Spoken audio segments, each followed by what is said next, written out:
Live everywhere. Daily Co's Radio on netrootsradio.com presents David Waldman. Kagro in the Morning Show.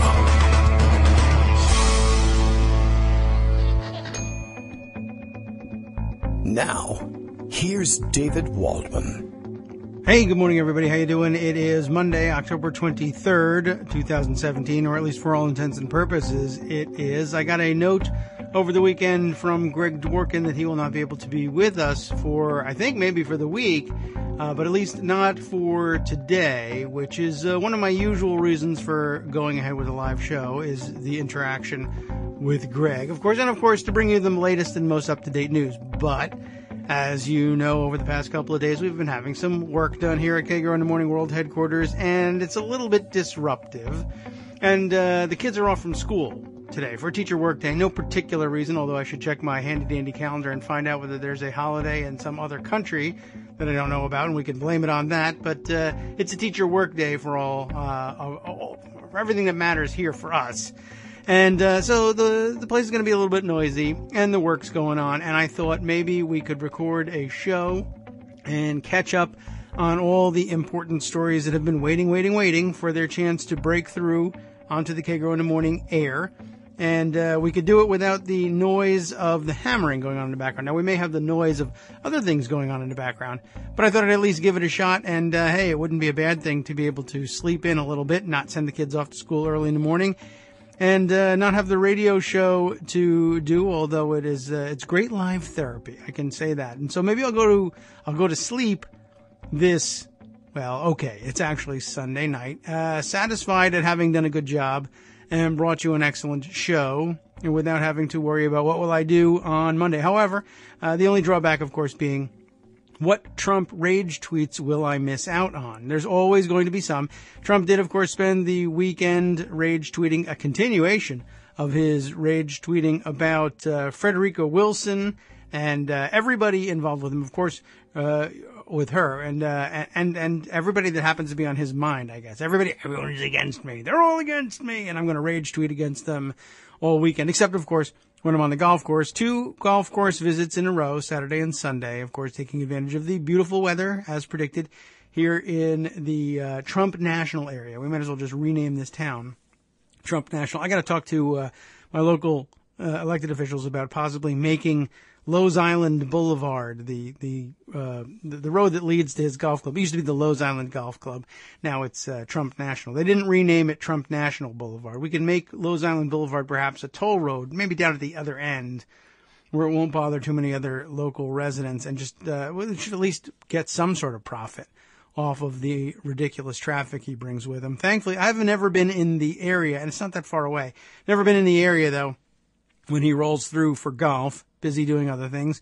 But yeah, a little more rage tweeting over the weekend about how Frederica Wilson is, he keeps calling her wacky Congresswoman Wilson, even though I just can't really figure it out exactly why. I mean, he just nicknames people, but as between the two of them, he's got the more ridiculous thing on his head, and she wears those cowboy hats all the time, covered in sequins. Hey, it's a personal style choice. I can't criticize it too much, but when you're trying to, start a game up about who's got the wackier thing on your head, Donald Trump is going to lose almost every time. I'm not really sure why he decided to bring that one up. I did see somebody, tweet out, was it the New York Times was, going on about, or they had some sort of, story or lead in about, I saw everybody complaining about actually, that they had said, what was it they said about him? Their headline was about Frederica Wilson was pushing his buttons, was just the kind of politician who would push Trump's buttons because she was flamboyant, and she had she's got the hat thing going on, and I guess that apparently triggers him in some way. I'm not really sure what it's supposed to mean and why that's such an issue for him, but I did find it rather odd that, that they would pick up on this and not, I didn't read the article, so maybe they did, but it seemed like that could have been in the headline, or they could have mitigated things by saying, I don't know, Donald Trump, he's a little bit flamboyant, don't you think? And luckily he doesn't have any signature hat or anything that makes him look rather ridiculous. Really, this just never occurs to anybody, I guess. Okay, yeah, the headline that they were tweeting around was, Wilson, a flamboyant cowboy hat-wearing Democrat, is just the kind of critic that can push Trump's buttons. And maybe it's just that she's confident in herself, and that rubs him the wrong way because he's the most amazing guy ever.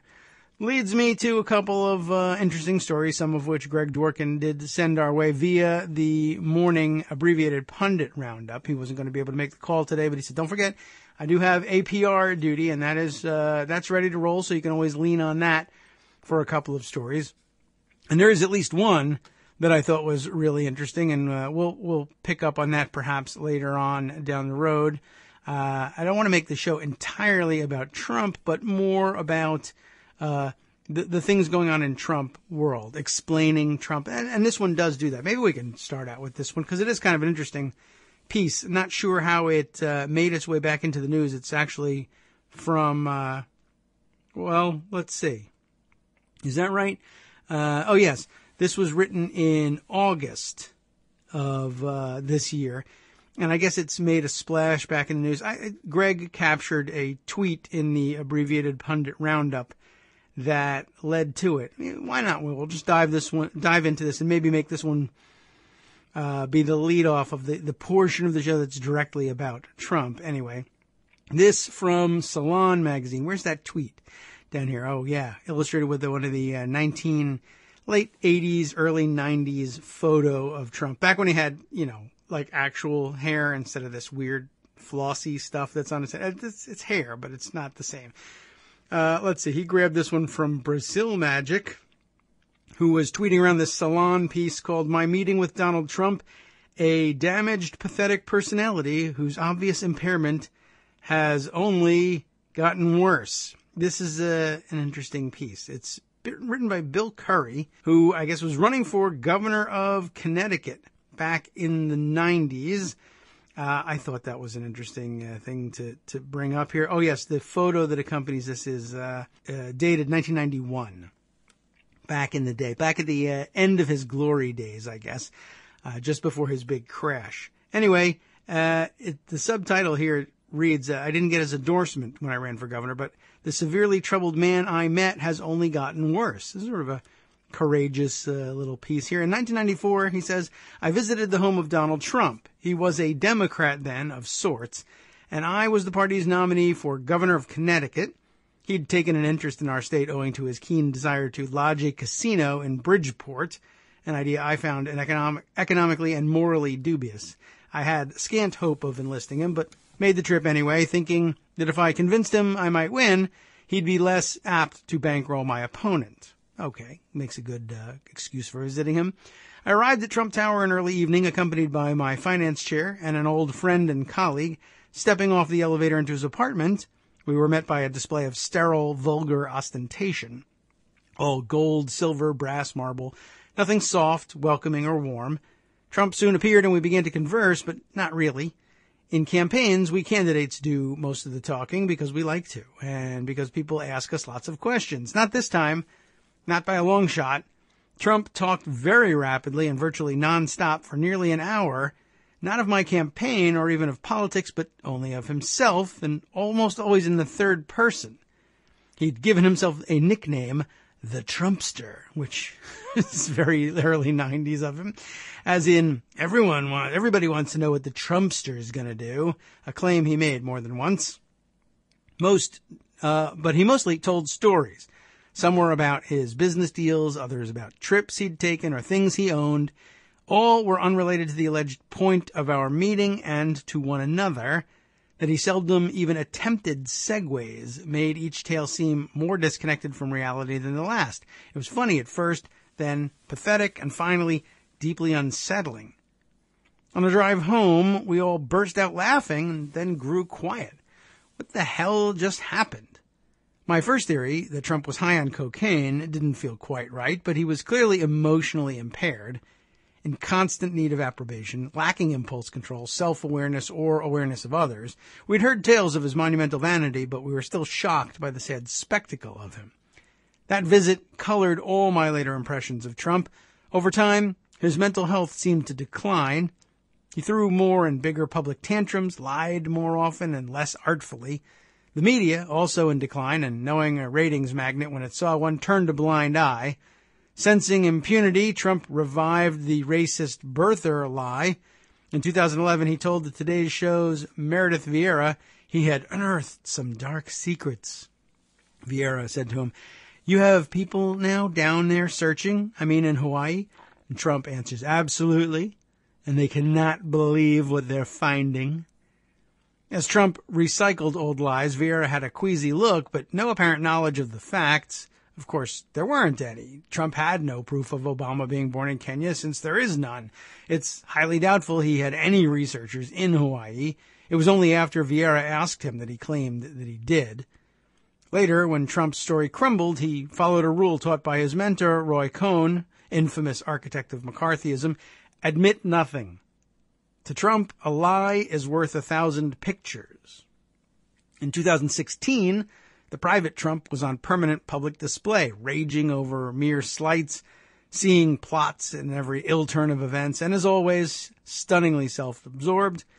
He was called a racist, a sexist, and a bully, but his mental health issues were euphemized as problems of temperament. He lied ceaselessly, reflexively, and clumsily, but his lies were called merely unproven, or later false. The New York Times called the birther story a lie only after Trump grudgingly retracted it. I guess he learned his lesson there. Not till he was safe in office, claiming that millions of phantom immigrants cast votes for Clinton, did the paper of record use the word lie in reference to a tale Trump was still telling. In 2016, the precariousness of Trump's mental health was clear to all with eyes to see, but like extras in a remake of The Emperor's New Clothes, reporters averted their glances. Although I would too, if that were true, if he were really wearing nothing. Anyway, the day after the election, they were all in a state of shock, like staff at an asylum who woke one morning to find that the patient who thought he was Napoleon had just been named Emperor of France. That does come to mind quite a lot for me, the madness of King George. Once he took office, many publications began keeping running tallies of his lies, but all take a more cautious approach to questions of their origins in his deeply troubled psyche. To date, no major network, newspaper, or magazine has run an in-depth analysis of Trump's mental health. The pathologies of American journalism are by now cliches: aversion to policy analysis, addiction to horse race politics, smashing of walls that once separated news, opinion, and advertising, an ideology that mistakes even-handedness for objectivity. Yet we hear scant talk of reform. The press excels at public rituals of soul-searching, but has little taste for the real thing. That said, its reluctance to discuss mental health reflects its virtues as well as its vices. Of major outlets, Fox News does by far the most psychological profiling. It turns out all liberals are crazy. Like the language of politics, the language of psychology is imprecise. The term sociopath is as hard to nail down as liberal or conservative. What separates a serial liar from a pathological liar? Mere suspicion from paranoia. Righteous anger from uncontrolled rage. How do we ever tell mental illness from ill character? Our view of any antisocial behavior hinges on whether we view it through a moral, legal, or therapeutic lens. To take a human life other than in self-defense is insane and also criminal, and to many, sinful. Do we treat, punish, or forgive? It's so hard to say. The diagnosis we associate with Trump is narcissistic personality disorder, a term that only lately replaced narcissistic character disorder. You'll find it in the Diagnostic and Statistical Manual of the American Psychiatric Association, 5th edition. Back in February, a principal author of the prior edition, Dr. Alan Francis, wrote a letter to the Times rebuking mental health professionals for, quote, diagnosing public figures from a distance, and amateur diagnosticians for mislabeling Trump with narcissistic personality disorder. Allen says he wrote the criteria defining the disorder and Trump doesn't have it. His reasoning, Trump, quote, does not suffer the disorder and impairment required to diagnose mental disorder, unquote. Francis does what he accuses others of doing. By saying flatly that Trump doesn't suffer a disorder, he diagnoses a public figure we assume, for multiple reasons, he hasn't treated. Nor can he or anyone else tell from a distance that Trump doesn't suffer the requisite impairment and disorder. No president ever seemed so impaired or disordered, but we needn't compare him only to other rotten presidents. Trump is the Chuck Yeager of lying, a shatterer of records thought untouchable. That he is frozen in pathological crotch-grabbing adolescence is well documented. That his judgment is often deranged by rage is self-evident. This week, the world watched two men of obvious, serious emotional impairment, remember this is back in August, in control of ungodly nuclear weapons, trade puerile taunts while threatening to incinerate millions of human beings. Donald Trump, having made war on Mitch McConnell, Arnold Schwarzenegger, Nordstrom, China, Mexico, Australia, and the cast of Hamilton, baiting a man who idolizes Dennis Rodman and just murdered his own brother.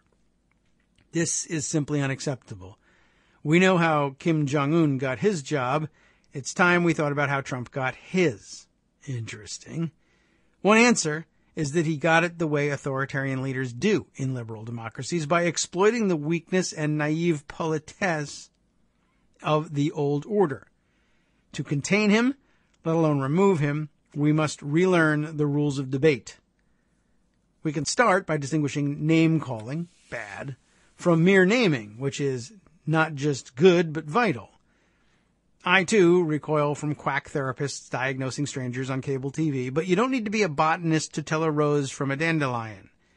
In 2016, Trump compared Ben Carson to a child molester and pronounced him incurable, but few raised the far more real question of Trump's own mental health.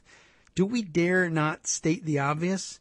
You needn't be an amateur diagnostician to see that Donald Trump is mentally ill. Trump embodies that old therapist saw, perception is projection. You can use this handy tool to locate the truth exactly opposite from whatever he just said. He has a weight management problem, so women are, quote, fat pigs. He can't stop fibbing, so his primary opponent becomes Lion Ted Cruz. His career is rife with fraud, so the former Secretary of State becomes Crooked Hillary. He's terrified of ridicule, so Barack Obama is a laughingstock. When he says America's a wasteland, but he'll make it great again, we know his secret fear. Late in the presidential campaign, Hillary Clinton famously dubbed some large portion of Trump's base a basket of deplorables. A constant theme and core belief of her campaign was that his campaign was fueled by racism and misogyny, evils against which Democrats stand united. The evils are genuine and enduring, but political corruption and the economic inequality it fosters did at least as much and probably more to fuel Trump's rise. It's likely that Trump's arrested development also got him white working class votes, among males especially.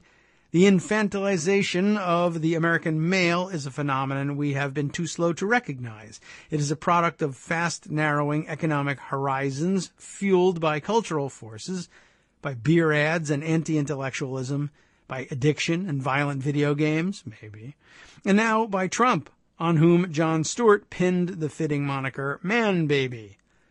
Countless surveys say our children are less racist and sexist than our parents. What may or may not, many may not be, is more adult. The issue isn't the bros in the beer ads. We assume they have jobs. It's the tinderbox we create by mixing ignorance and inequality with dashed hopes and an overwrought sense of victimization. They say presidents lead us down the paths we're already on. It's our job to make sure this one doesn't.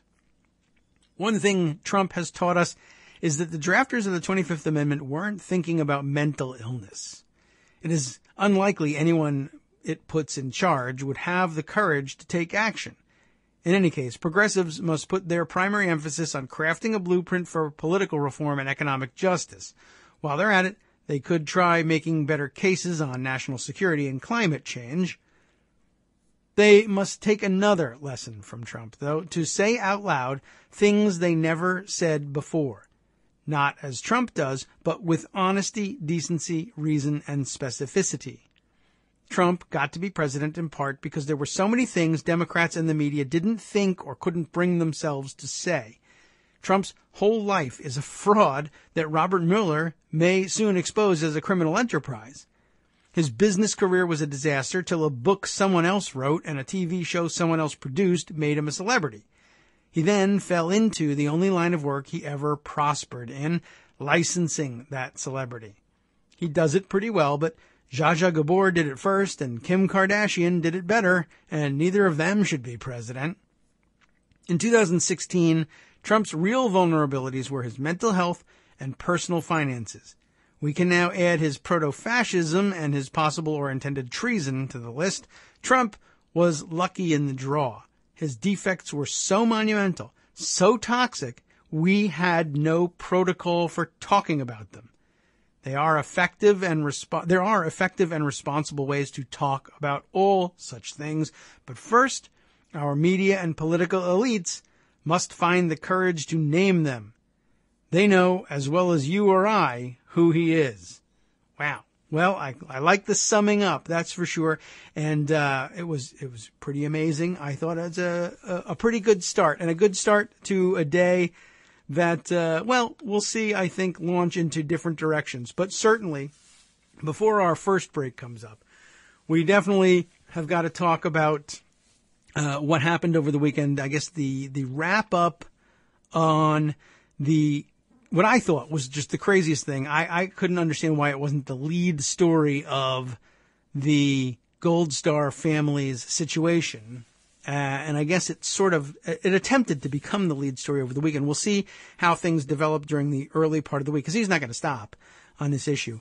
But we did finally get some indication about exactly what was going on with his now rather obviously ridiculous claim to have contacted all of the families of the service members killed under his administration. There weren't that many of them, but remember, he claimed that he had contacted every single one of them.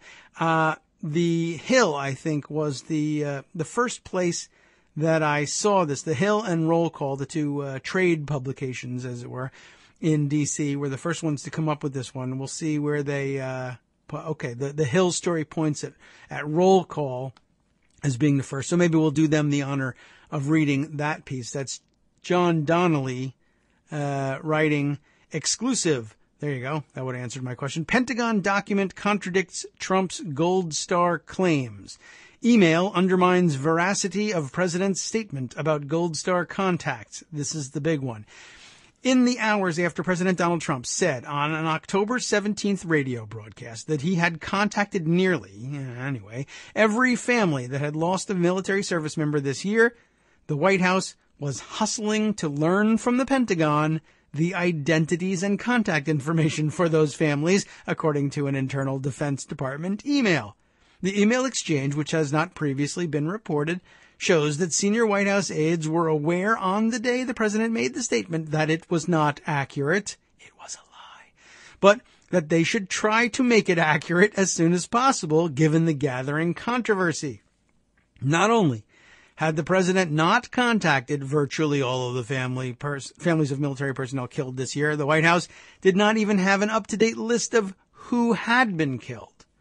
The exchange between the White House and the Defense Secretary's office occurred at about 5 p.m. on October 17th.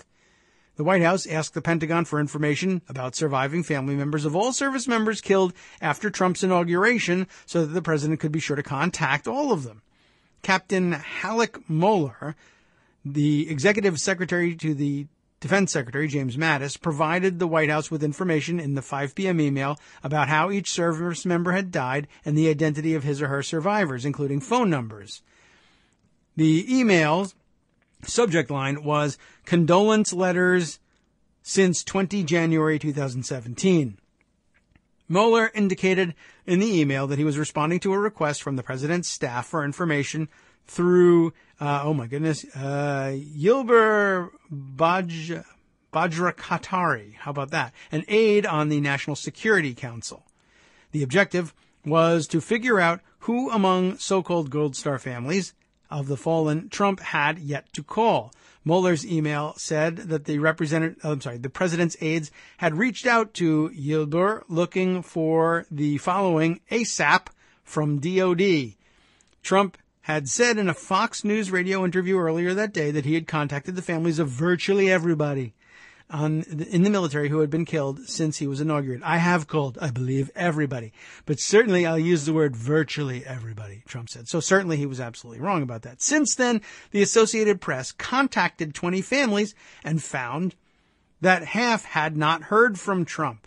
It is not clear how many of the families that have heard from the president received the calls this week since the controversy over his contacts with military families erupted.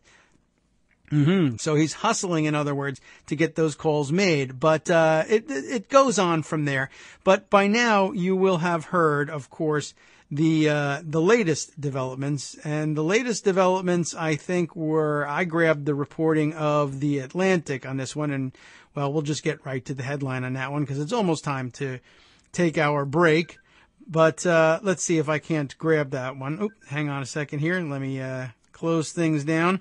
Donald Trump is rush shipping condolences to military families. Yes, it's true. Apparently 4 families of fallen service members received next day UPS letters from President Trump after a turbulent week in which Trump falsely claimed he had called virtually all of the families. The Trump administration is scrambling to defend the president's characterization of his communications with grieving military families, including rush delivering those letters. I think that's really pretty fantastic and, very nice of you to get around to that eventually. Anyway, time for us to get ready to take our break.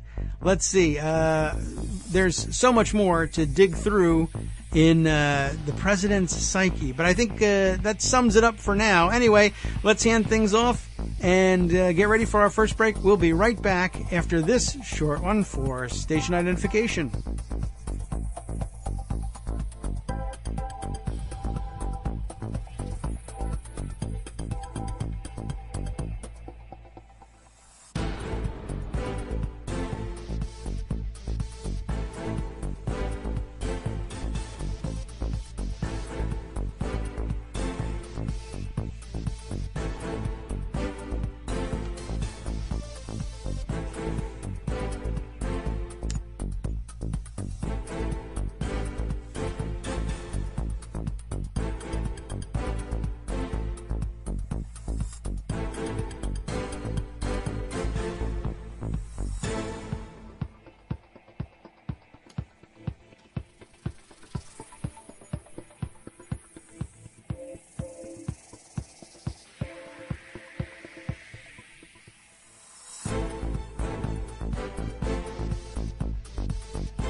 Welcome back now to the Kagro in the Morning Show here on Netroots Radio. Yeah, I mean, I could continue with the story of these rushed off UPS overnight delivery letters.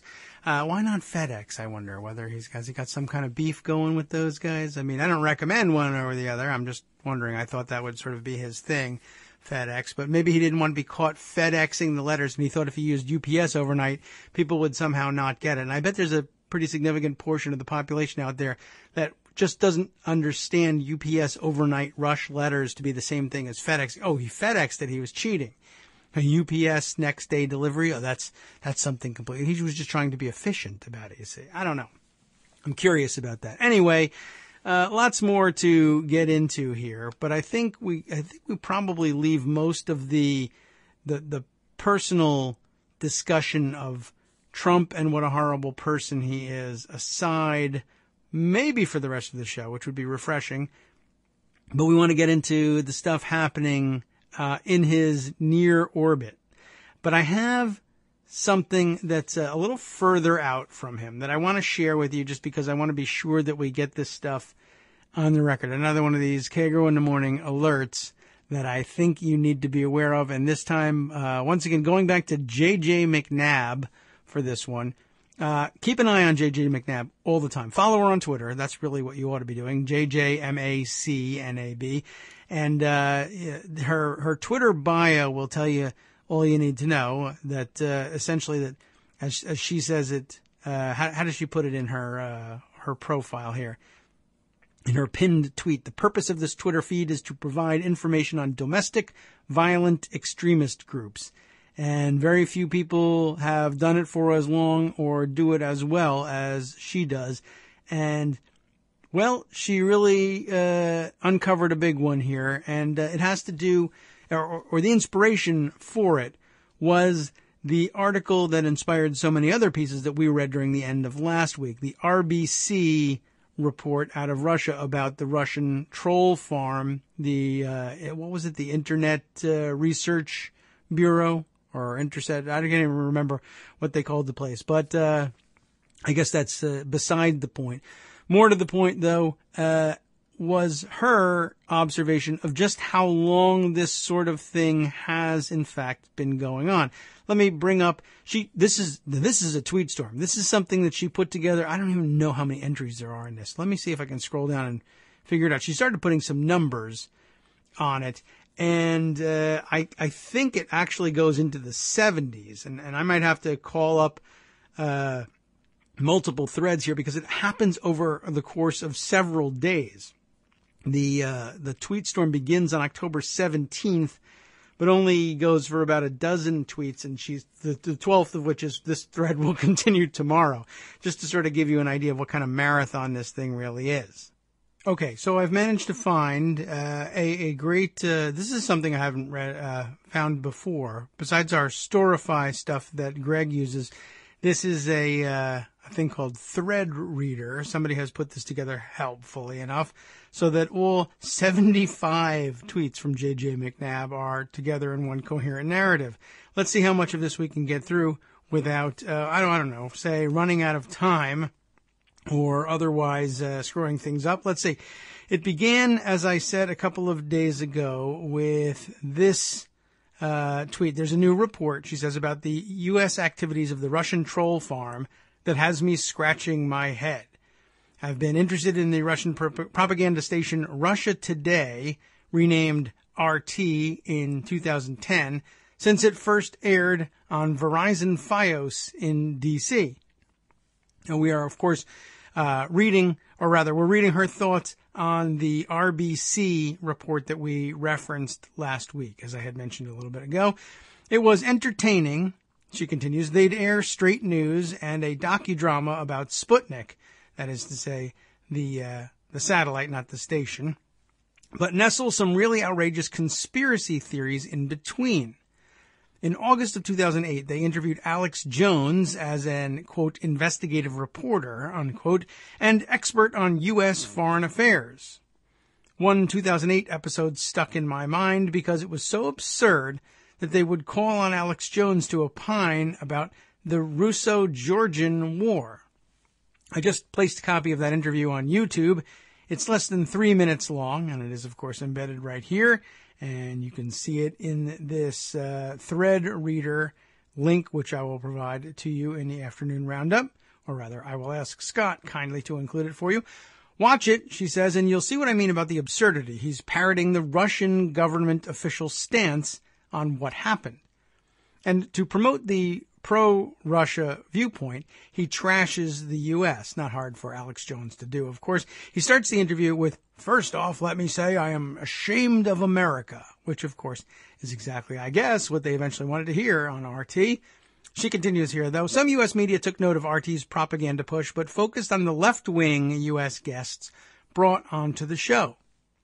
RT's anti-U.S. strategy got even more brazen. They pushed birther and 9/11 conspiracies and interviewed Jones several times as an expert.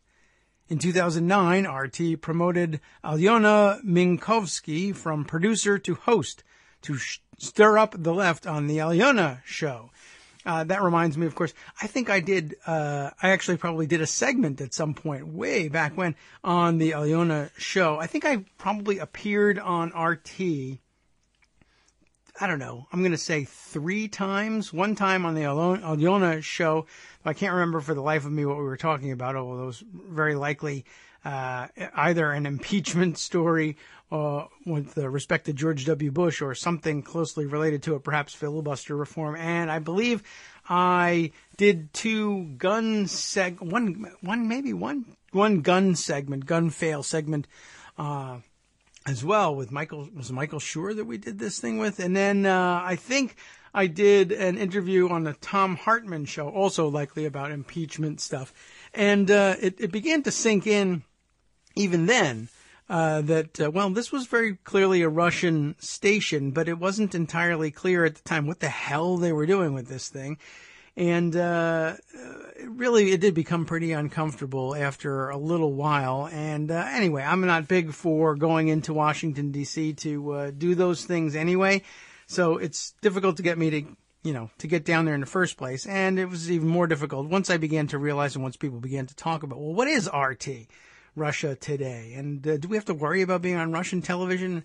I don't know. Tom Hartman was a known quantity. I felt that was that was understandable for me. And the Alyona show kept emailing and asking for me to come on at this time or that, and it's just too much of a hassle. And then it became kind of a weird thing. And like, why do I want to participate in this Russian TV show thing? I don't know. Maybe I'm being overly paranoid, but whatever. But there was always the excuse of not wanting to go downtown, and that was enough for them. You stop responding to their calls and their emails, and you never make yourself available. Eventually, they'll leave you alone. But that's true of American shows as well. Anyway, so I remember this Alyona show, but I don't remember much about what it was really like to be on it. I don't know. I should check that out, see if I can find my appearances from those things, at least to figure out what they were about. To continue, though, with J.J. McNabb's thread, the more important thing here, in 2011, RT brought in Adam Kokesh's show, Adam versus the Man, to stir up the right. Now, he rings a bell. Wasn't he the guy? I think he did an open carry, or tried to do an open carry protest inside D.C. That was a big deal for a little bit. Other than that, I can't really remember what he was really about. The earliest Putin memes, this is where it really begins to develop into something we recognize from today. The earliest Putin memes I've found on the internet popped up in 2008. They mostly made fun of Sarah Palin and John McCain. Since memes were popular and SNL had coined the "I can see Russia from my house" line, I don't see anything odd in the images. There's 1 or 2 of them embedded here. One is Putin with a pair of binoculars, not up to his eyes, but he's sort of giving somebody a side eye who's standing nearby, no longer looking through the binoculars. And the meme reads, "So that's Sarah Palin's house? God, what awful curtains." Okay, fine, sure. The other Putin-related memes from 2008 targeted George W. Bush, usually following a Putin smart / Bush stupid theme. That I could see where people would get some special enjoyment out of that back in 2008. Let's see. No point in really reading them out loud. They're not particularly funny memes, but there they are. Anyway, there are a couple more examples in the next tweet, and then the thread continues. In 2009 and 2010, it was like a dam burst. Putin going shirtless. I remember that. Putin hunting. Putin is a badass. Putin will save the world. Yeah, some of these I remember, some of these I don't, but the horseback, the shirtless horseback shots, certainly I remember seeing those. And then came the big wave of Putin virile / Obama wimpy memes. Yeah, okay, I do recall those as well. The Tea Party social media accounts could not get enough of them. Lots of examples included herein. By 2013, right-wing websites and social media accounts had been saturated by pro-Putin propaganda, but it didn't always work. Here's a 2011 gun culture forum reacting to a fairly hardcore pro-Putin pitch. Our guy, their guy. I'm not even certain what that is, but it comes from USA Carry Concealed Carry Forum. Not sure what they're talking about here, but anyway, sometimes the Putin is virile crap made by generically named Facebook accounts were so over the top that they felt homoerotic. I remember those as well. I'd always thought the Tea Party fixation with Putin was weird, but it was these generic Facebook accounts that got me sniffing. Something was fishy here, I guess. They posted stories, links to stories like this, and a Facebook story here that's headlined, "A Letter from Vladimir Putin to Barack Hussein Obama." How do I put this politely? You Americans are dumb. Today, Russia and America are fighting each other over fighting the Muslim radicals. Instead, we should be uniting to crush these violent Islamists. Blah, blah, blah, etc. On this, a link from barenakedislam.com. And, you begin to see a familiar pattern emerge here. In 2013, Putin is virile gave away to Muslims are evil and should be killed. Hard right extremists finally took the bait. I guess finally that's what it took for Russia to find what makes hard rightists click here. At the end of 2013, I started incorporating the Russia propaganda campaign into some of my law enforcement training classes. How interesting. The propaganda was agitating anti-government extremists to turn on police. It was pushing the militarization of police story hard. How interesting is that? Of course, we here on the left, we're very interested in that one as well, but for different reasons. But I guess that just goes to the, I don't know whether it was the intentional or accidental sophistication of the Russians stumbling onto themes that could move both right and left. The militia world was already shopping for a cause by the spring of 2014. There were anti-Muslim rallies, anger at the Iran agreement. When Cliven Bundy put out a call to arms, the militia world was ready, and Russia Today jumped on the story. And here's an embedded video here. She says, watch the video. It's not subtle, and it aired 2 days before the April 12th standoff with federal law enforcement officials. It is, I don't know, how long is this segment here? Can't quite tell. Don't think I'm going to play the whole thing here, but the title of the piece from RT, Could Nevada Ranch Standoff Be the Next Waco Tragedy? Police Beat. You can see what they're kind of hoping for there.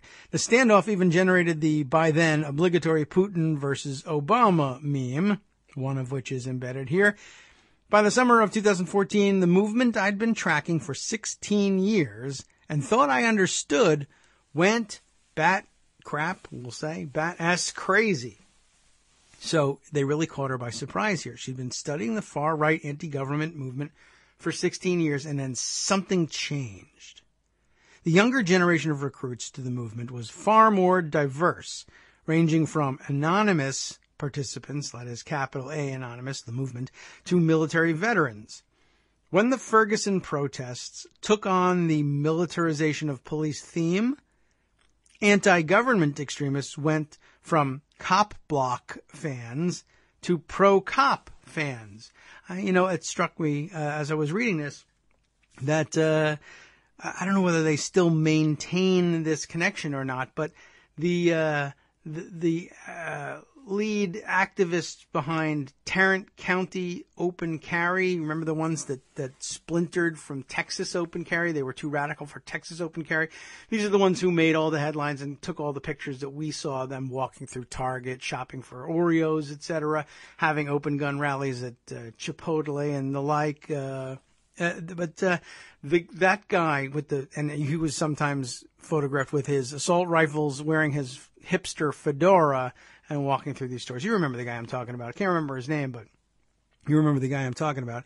He, his other, I can't call it a day job, but his other activist agitator role was in cop watching, and he would set up cameras at sobriety checkpoints and things, and he was very much anti-cop, and I don't think I've seen any of that activity from him anymore. I wonder whether he gave that up, whether that was, and I wonder whether the answer to that question will help reveal whether he was genuine in his convictions or was being paid to agitate against police at the time. I might not reveal whether or not he was actually being paid, but I'd be curious to know whether he was still up to that activity. Anyway, to continue with J.J. McNabb's piece here, or tweet thread, the wave of refugees from Central America triggered numerous conspiracy theories about ISIS entering the U.S. with them. I remember that for sure.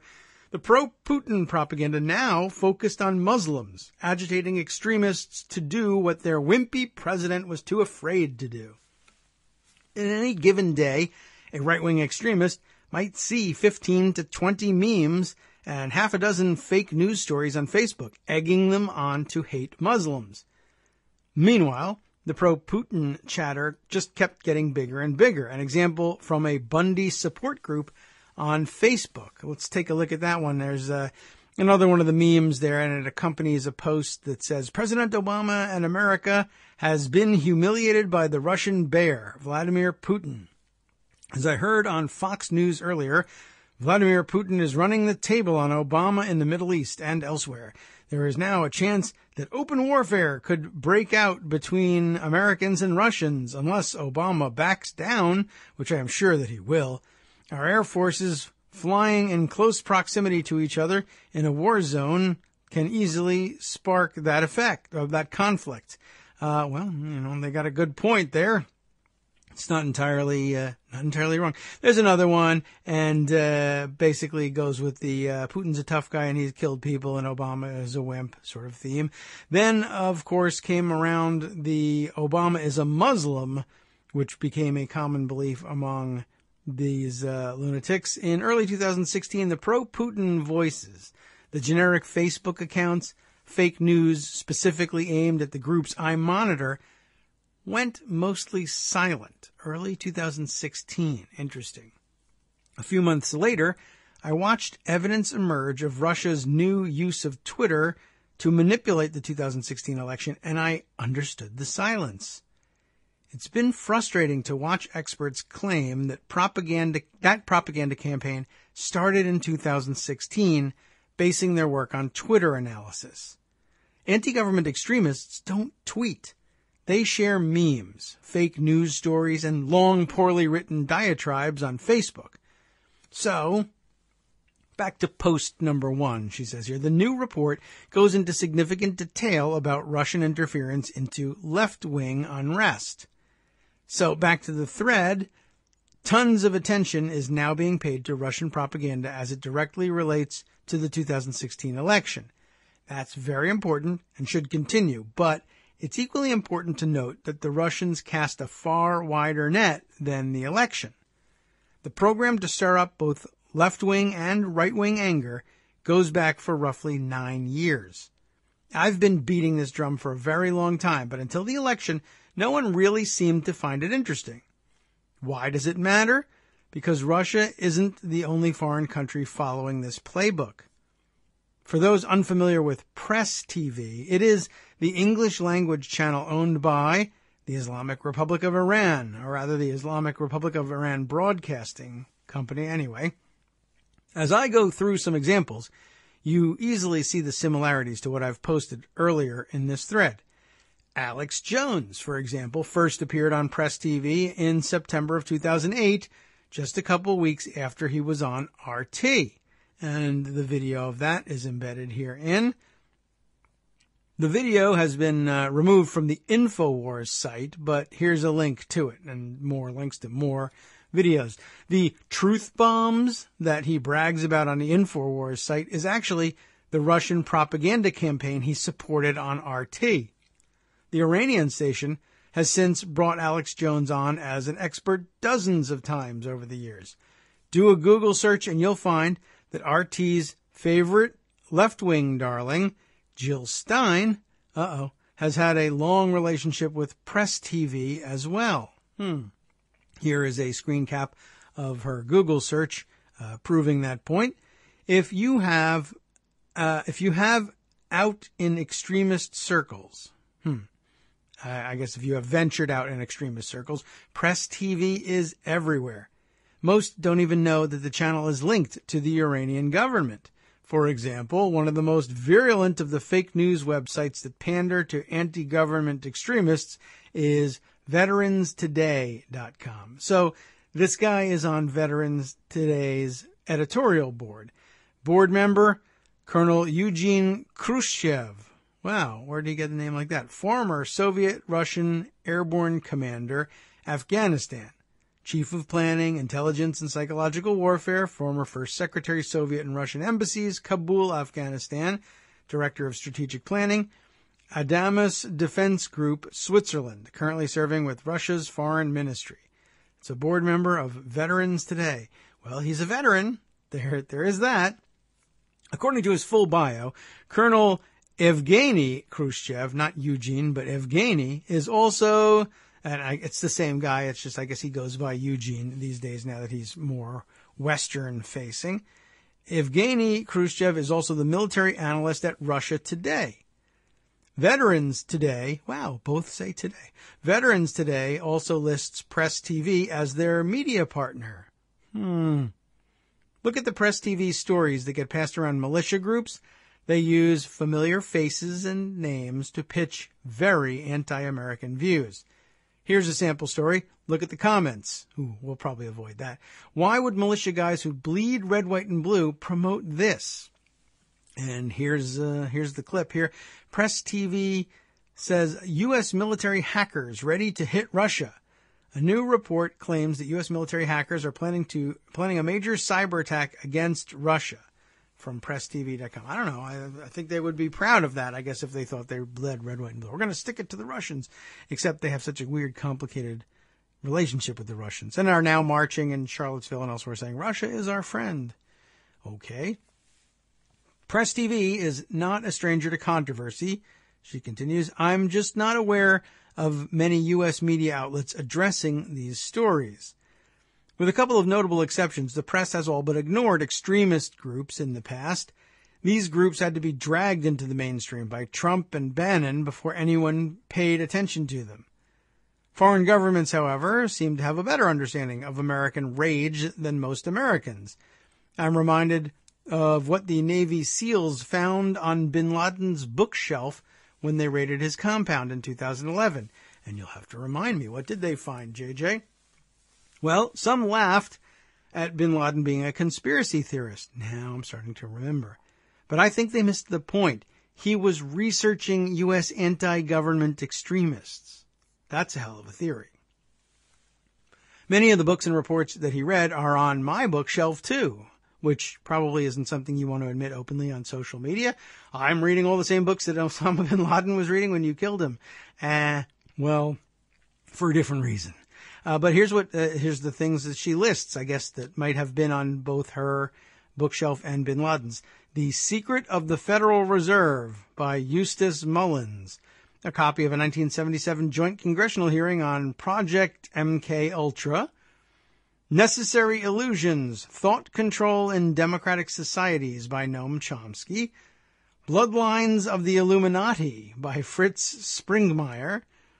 America's War on Terrorism by Michael Chossudovsky. I don't know why I've agreed to read the authors' names on these. I'm going to get into trouble, I'm sure of it. Crossing the Rubicon by Michael Rupert. Oh, I might get away with this. And New Pearl Harbor, Disturbing Questions About the Bush Administration and 9/11 by David Ray Griffin. That is unusual that would end up on Osama bin Laden's bookshelf, but I guess he was probably just reading to see whether he was in the index and reading the pages he's on. He's on all of them. Some of these might not be household names, but they are familiar to many extremists, and that's why we value JJ's writing on this stuff. For example, Canadian conspiracy theorist Michael Chossudovsky, that's where I thought I was going to get into trouble, also writes for, you'll never guess, Chossudovsky, Russia Today. Yes, and here's his profile. Michael Chossudovsky, or as they say, Michel Chossudovsky, I guess is how it's spelled, is an award-winning author, professor of economics emeritus at the University of Ottawa, founder and director of the Center for Research on Globalization Montreal, and some other stuff too. Anyway, it cuts off there. He is also an expert favored by Press TV. Here's a clip from them. Press TV, NATO aggressive on Russia borders.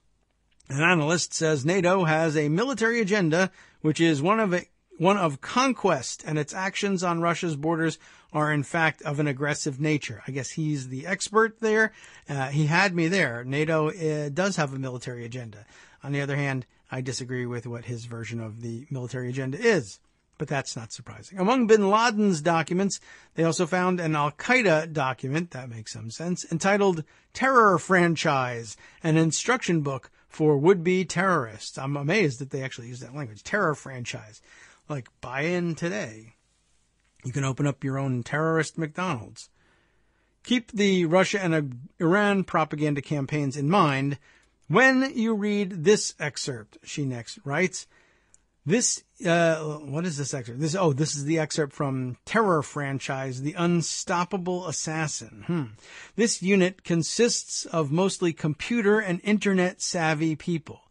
The motto, what is that? One, that is the number one. One for every one means that the main mission of this unit is to anonymously send at least one message, text, voice, video, etc., to every kafir, non-believer, on the globe, especially in America and NATO alliance countries, and send the same to every Muslim on the globe via the net, mobiles, even bulk mail and flyer and street stands as applicable. Why not? Some ideas. 1. It is all about winning attention. 2. Utilize the same method used by massive marketing and spam campaigns. 3. Social sites, blogs, etc., Twitter, Facebook, MySpace, etc., all and every influential persons and groups. Learn from marketing firms, same method, different message. The writing's not great, but you get the idea. Number 4, customize the message to the language and norms of every country being sent to. That's a tall order. The message, number 5, could be one line for the kafirs. For example, do you want to be saved from the coming September 11th? Link to already prepared material, Bo Bergdahl's video, Adam's messages, Siddiq Khan's message, and all his brothers. I don't really know what the hell they're talking about here, but, well, you know what? It may be about time for us to get ready for our next break. And so that means it's time for the dramatic music. Of course, that gives us 30 seconds to get out of here, and then just 1 minute for the break. I will wind up with the last segment. It's actually only a minute or two. It's too bad we couldn't squeeze it in there before the break of J.J. McNabb's warning to us all that we need to have our eyes on the ball, and we might not even have any idea what that ball is. We may be looking at the wrong one. Hope they're not throwing us a curve. We'll be back after this break.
Welcome back once again to the Kagro in the Morning Show here on Netroots Radio as we wind down our break music and rejoin the very end, the conclusion really, of J.J. McNabb's marathon thread spread out over 3 days.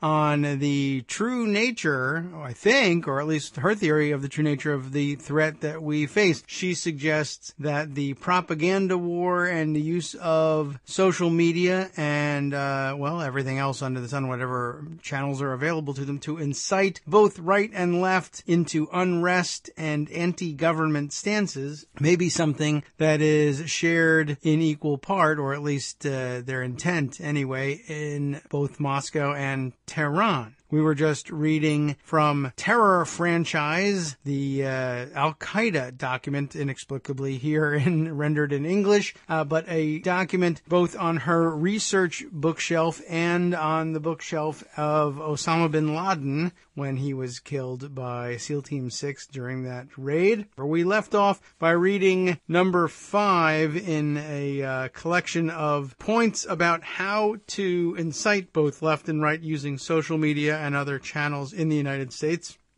And number 6 here, it begins to sound even more familiar. Prepare statistics of America's filth.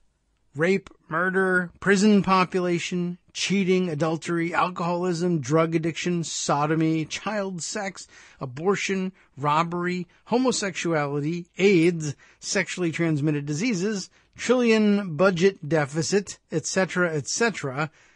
Let them remember how evil and disgusting they are. Yeah, that is pretty disgusting. And why the Mujahideen will do anything to kick them out of the Muslims' lands. Huge posters, wall writings, road video displays, pamphlets, etc. Okay, innovate, do it. It's very inspirational, really, when you think about it. But we haven't seen it come to pass in the form of huge posters, wall writings, whatever that's supposed to be, graffiti maybe. Road video displays, well, maybe. Pamphlets, it's taken shape instead in the form of Facebook and memes and fake news and tweets and conspiracy theories and all the things being fostered by apparently both Press TV out of Tehran and RT out of Moscow. Number 7 here, prepare statistics of America's crime throughout history against humanity, beginning with Red Indians. Oh boy, that'll really help you with the getting inside there. Well, I'm just reading what it says. Vietnam, Hiroshima, Nagasaki, and Palestine. Abu Ghraib. All very interesting. And yes, it will almost certainly find a receptive audience, certainly on the left.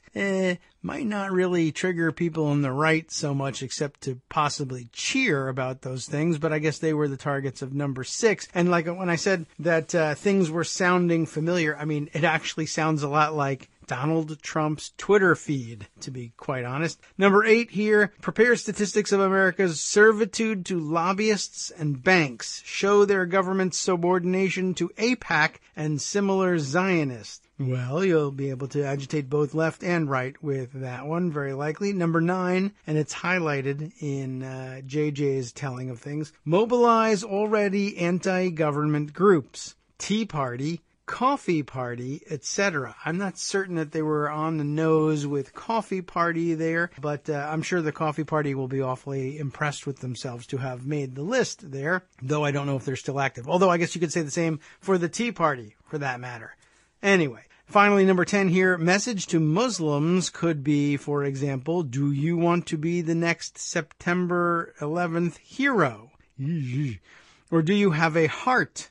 Oh, and I wonder how they're putting that. Do you want to be the next September 11th hero, or do you have a heart? No, I think they actually think that having a heart would mean you do something like that. Well, okay, they're crazy. It's Al-Qaeda document. Don't look at me. What else? That cares for, do you have a heart that cares for our brothers and sisters in Gaza? Connect them to this file, and the Arabic version says terrify them. Extremely important. Guide, direct, refer, show, take, point, funnel, and channel them to jihad. How awfully exciting of you. Well, anyway, JJ's conclusion is right here underneath. We need to be worried about more than just Russia, and we need to look beyond election cycles. That is pretty scary, and I could see, I don't know anything about Press TV, except what she's told me. Is that enough? Is she right? Is it under the control of the Iranian state broadcasting corporation, I don't know what they call themselves. Is that true? Does it mean anything? For a long time, they said the same thing, and I didn't quite grasp what they were talking about and whether it was really so, and if so, was it a serious threat with RT? It seems a little, it seems harder to believe that they could get away with it with Press TV, but of course, RT wasn't hiding the fact that it was Russian, but Press TV, I guess, at least in the naming, is not explicit about being sponsored by the Iranian government. But, I'm sure if they hide it and they offer access to certain people like Alex Jones and I guess Jill Stein, they'll take press exposure wherever they can get it. It's pretty brilliant. It's pretty devious. And we really need to pay more attention to where our news and even our fake news is coming from. What are we consuming? How is it getting to our table? It's pretty worrisome. Okay, I wanted to share that one with you because really almost anything that J.J. McNabb thinks is important enough to put 75 tweets into, you need to be paying attention to. I think she has a finger on the pulse of the anti-government extremists of the right, and anything that helps us understand the phenomenon of how they came to be mobilized for Trump and to abandon the project of dismantling the American government, but join the project of trying to remake it and thinking they were doing so in their own image. Anything that can motivate enough of them to action like that has got to be worth our time. Of course, it was also a very, I guess you could say, exciting weekend in the arresting white Christian fundamentalist anti-government terrorists department as well. That just occurred to me as I was reading through this thing, and I'll scroll down to see if I can find the links to all three stories that I saw fly by during, let's see, I guess it was on Saturday. And let's see, I think it's only a little bit further down here. Yeah, here we are. Put this one together. Let's see, the first one that I saw was Sarah Kendzior tweeting around. Let's see if I can open this one up here. The news that there were Trump supporters who planned to blow up residences of U.S. Muslims with weapon of mass destruction denied bond. I guess the news over the weekend was that they were denied bond, not so much their arrest, but the Huffington Post has this story. And I guess this goes back to the days when they were still the Huffington Post, because that was the URL here anyway. But they're HuffPost now. No, look at this. All right. I guess they just never changed their URL. Why would they? I mean, everybody has that bookmarked. I guess that's what's going on here. They weren't that committed to the new name. This is, let's see, Crusader militiamen charged in terror plot targeting Muslims will be jailed until trial. Gavin Wright, arrested in an FBI sting last year, there we are, just ahead of the presidential election, is a strong threat to society, a federal judge ruled. This is Ryan Riley's piece. I don't know if we need to go all the way through it, but I was not familiar with the story. And guess why? It's because they were white, I guess. That was a big theme of Saturday. Lots of terrorist activities, some of which were brought to fruition, others of which were foiled, but all of which perpetrated or attempted to be perpetrated by white guys. And golly gee, we didn't hear a whole lot about it. This one was a federal judge in Kansas on Friday denying bond for one of three men arrested last year as part of an alleged terrorist plot to use a weapon of mass destruction to kill Muslim immigrants, finding that Gavin Wright was a strong threat to society and a danger to the community who should be detained until his trial.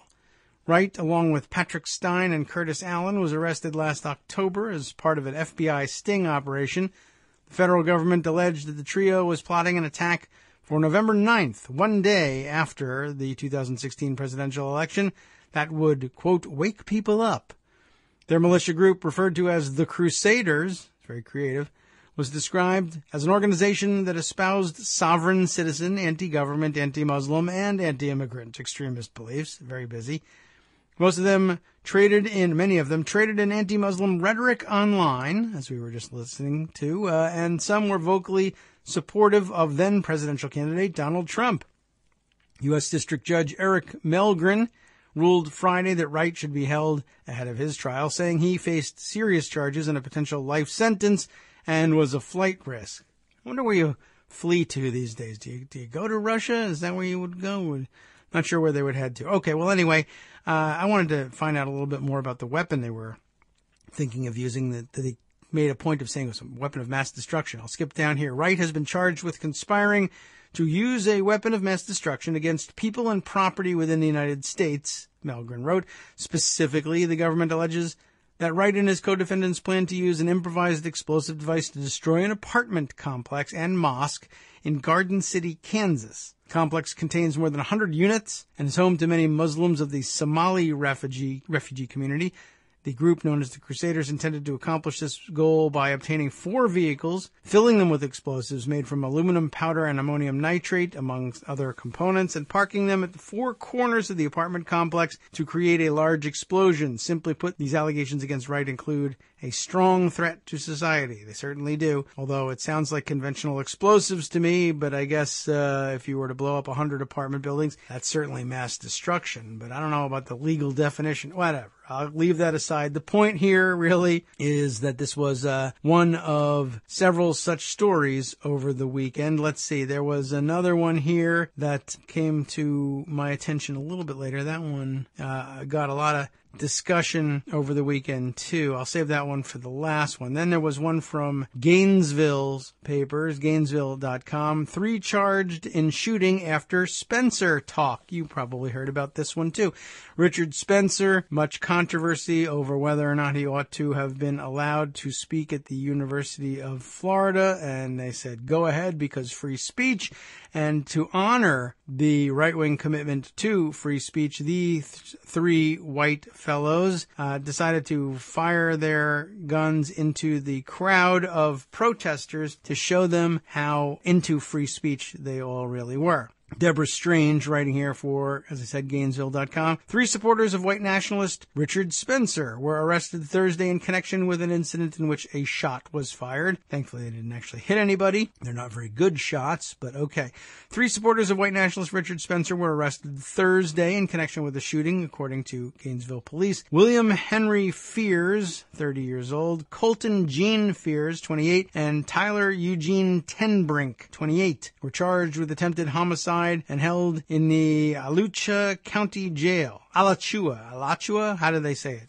Who cares? It's a county jail. That's the answer here. It's not that I don't care. It's that I don't know, and I feel embarrassed about it. Tenbrink was also charged with being a felon in possession of a weapon, just for good measure. Anyway, as it turns out, 5:20 p.m. Thursday, a silver Jeep with Fears, both Fears boys, and Tenbrink pulled up to a bus stop on Archer Road where a small group of people were sitting. The men began cheering Adolf Hitler and chanting, because why not? One person hit the vehicle's rear window with a baton, and the car sped away before abruptly stopping. Oh yeah, I have a gun. Wait, stop. Tenbrink got out of the car with the handgun. Fears and both Fears boys yelled, "I'm going to effing kill you," and shoot them. That's what it says. William Fears and Colton Fears yelled. Well, one of them probably said that, unless they said, ready, 1, 2, 3. I'm going to effing kill you. And shoot them. I can't imagine they would have rehearsed. Tenbrink fired one shot toward the crowd. The shot missed, thankfully, and struck the building that was behind the people. The 2 Fears brothers and Tenbrink fled eastbound in the vehicle. Who cares? All right, that's enough of that. They fled north by northeast. I don't know. Anyway, they're arrested. That's the point. And in addition, one other white guy joins the rogues gallery here. This reported by the Virginian Pilot. Breaking, Gloucester, Virginia, man arrested, charged with terrorism in connection to Williamsburg parking lot explosion. I will say this. The white Christian terrorists are terrible at actually, executing their plans. I don't know what the plan was here, But the other guys built said they were going to build 4 truck bombs, and they were foiled before they ever got started. Thankfully, I'm glad of that. This guy built this bomb, and he put it in a parking lot in Williamsburg, Virginia, and I think it detonated. And then what? Nothing. They arrested him. That's good. That's what you're looking for. But what about his needs? Why was he not able to pull this thing off? I have no idea. Gloucester man charged with terrorism in connection to Williamsburg IED explosion. And they all are, they're certainly white fellows. Although, I'm waiting for the president to say there are good people on both sides of this here. A Gloucester man was arrested and charged late Friday with setting off an improvised explosive device in a parking lot Thursday evening near Colonial Williamsburg. He hates fife and drum corps. Sons of bitches. I can't stand it. They give me such a migraine. What? Why? Colonial Williamsburg. You imagine that I'm such a patriot, I'm going to actually blow up places where they wear tricorn hats. What? What are you doing? Stephen Powers, 30 years old, this is all about the same age, these guys, was arrested at his home in Gloucester and was charged with possessing and using an explosive device and committing an act of terrorism, according to Williamsburg police. I just keep thinking of like Williamsburg, like that hotbed of Sharia law, William and Mary. This is the College of William and Mary and their Sharia studies program. Everyone knows about that. What? I can't think of a dumber place to set off a bomb, except, further away from either one of those targets. A parking lot near a place where people actually dress up like patriots, and, a nice little college campus with trees and stuff it's not Berkeley. You're not targeting some kind of liberal hotbed. It's not like it's super conservative either, but what a choice. Anyway, police got a call about a vehicle fire around 5 p.m. Thursday. Thursday was very hot for this action, I guess, near the corner of South Boundary and Francis Streets, near the campus of the College of William and Mary. Investigators, including from the FBI, Newport News Police Department, Colonial Williamsburg. It would be funny if they had to dress up like colonial constables, like for their actual work, but they don't. Don't worry about that. Virginia State Police and the Bureau of Alcohol, Tobacco, Firearms, and Explosives determined an IED had exploded in the parking lot there. Williamsburg Mayor Greg Riley said the device went off in a highly trafficked area during peak time, but no one was injured. Nearby streets were blocked while officers searched the area. They finally deemed the area safe and reopened the streets after 6 p.m. on Friday. Police said they believe that this was an isolated incident, but investigation is continuing. Kevin Crossett, spokesman for Colonial Williamsburg Foundation, said nothing at Colonial Williamsburg was closed because of the explosion. Christina Pullen, the spokeswoman for the FBI in Norfolk, said the Bureau is providing technical consultation, but the Williamsburg Police Department is leading the investigation. It's just they have to use 18th century technology to do it. Crossett said officials were reassuring guests of the historic district and reminding them that there was security on the scene. Safety of our guests, employees, and community members remains our top concern, Williamsburg officials said in a statement. We ask anyone who may have seen something or who doth have information about the incident to please contact ye Williamsburg police. I mean, it's hard not to make light of Colonial Williamsburg. I love the place. It's fun. I can't imagine why it would be the target of a bomb attack by an American of any stripe, I guess. But who knows? I mean, well, I guess if you're crazy, you're crazy.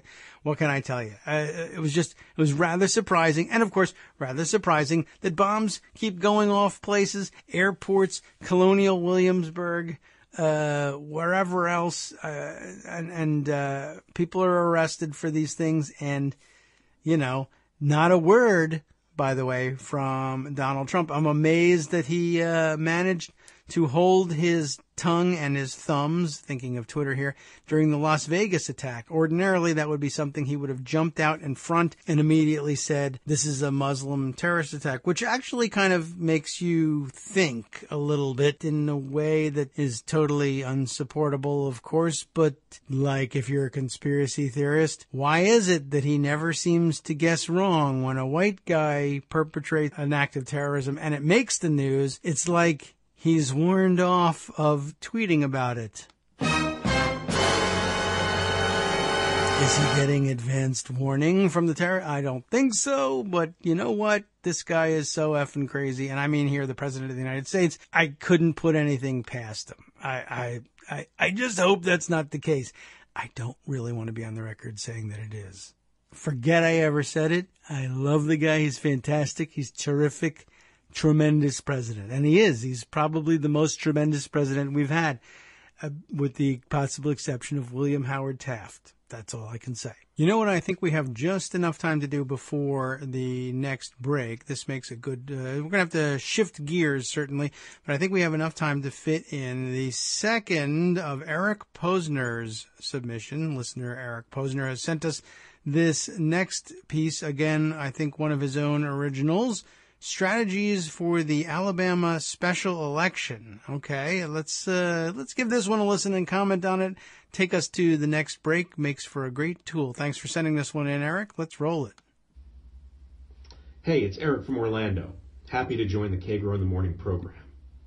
I put together a schematic strategy for the upcoming Alabama special election for United States Senate.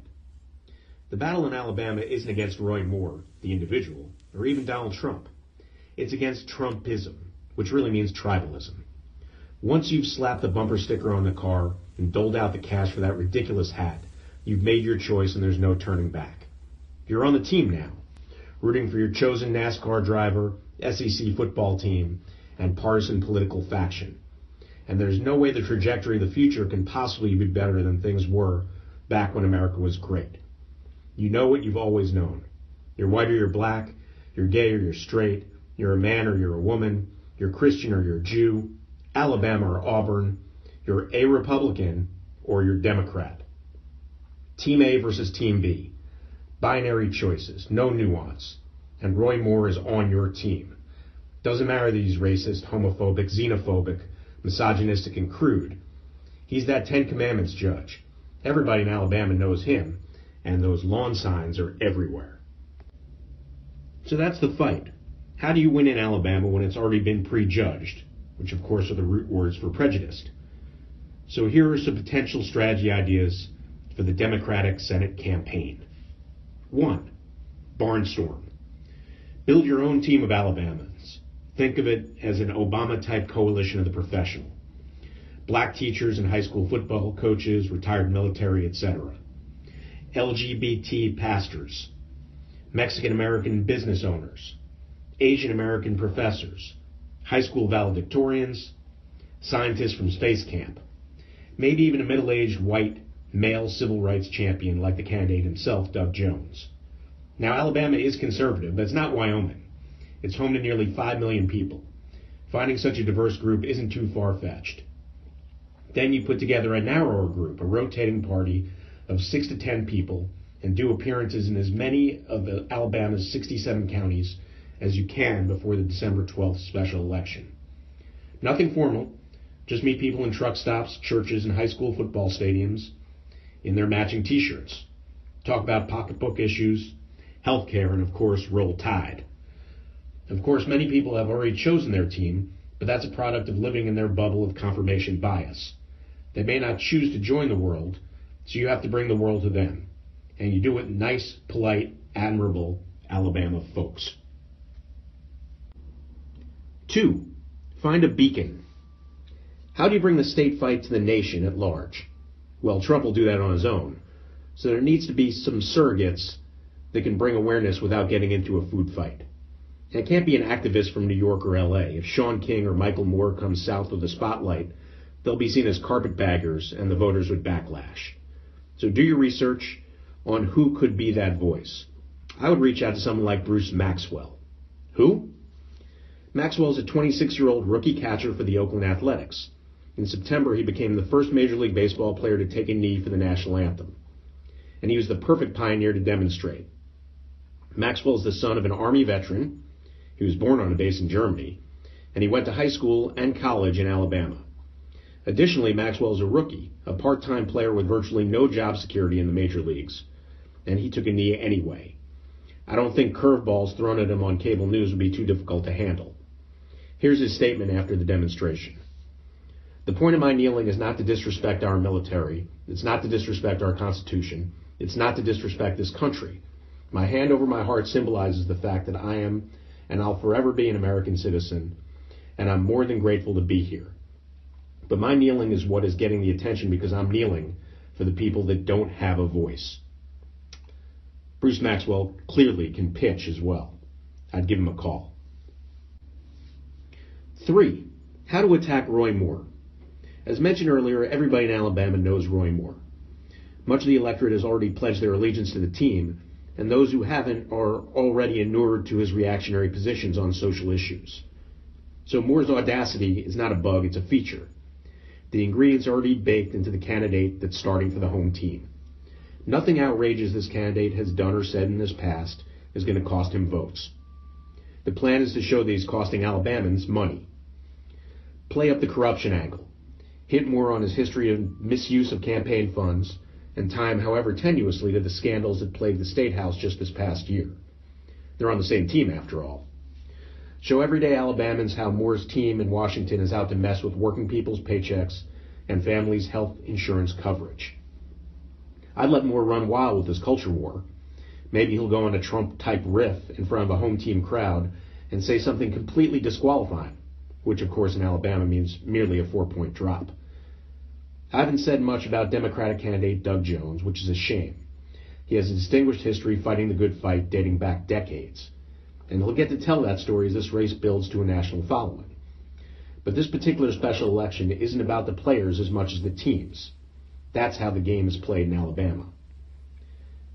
Thanks for letting me take a little drive down I-65. Back to you, David Waldman. Thanks, Eric. A very interesting one, and well worth including in the show. Of course, I want to encourage everybody to know that, at least to know that you can do the same. I want to encourage everybody to give it a shot as well as we get ready to take our next break. But in between our breaks, we very frequently will feature those sorts of submissions that you heard from Eric and we heard from David Ratz last week. It's just you and a smartphone. Tell us what you have to say. Tell us what you think we ought to hear, whether it's an original composition of your own or whether it's just picking up the newspaper and directing our attention to a story that you think is important, reading it and giving us your thoughts on it. We take it all. Send it to me at kagrox@gmail.com.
Welcome back now to the Kagro in the Morning Show. Good to have you with us on the other side of our final break for today.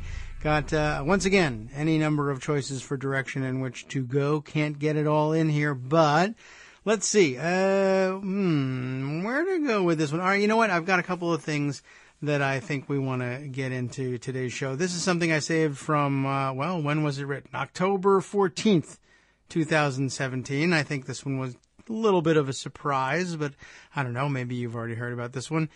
Middle East Eye is the publication here, and let's see, where's our writer credited down here? No, Middle East Eye staff. So congratulations to everyone who works at Middle East Eye. What is Middle East Eye? I don't know. Could be Press TV for all I know. We'll see what we can figure out, but see if we can't get some other confirmation of this story. This seems pretty splashy, but I thought I'd throw it out there anyway, just because it relates to something we've talked about a lot on the show in the past.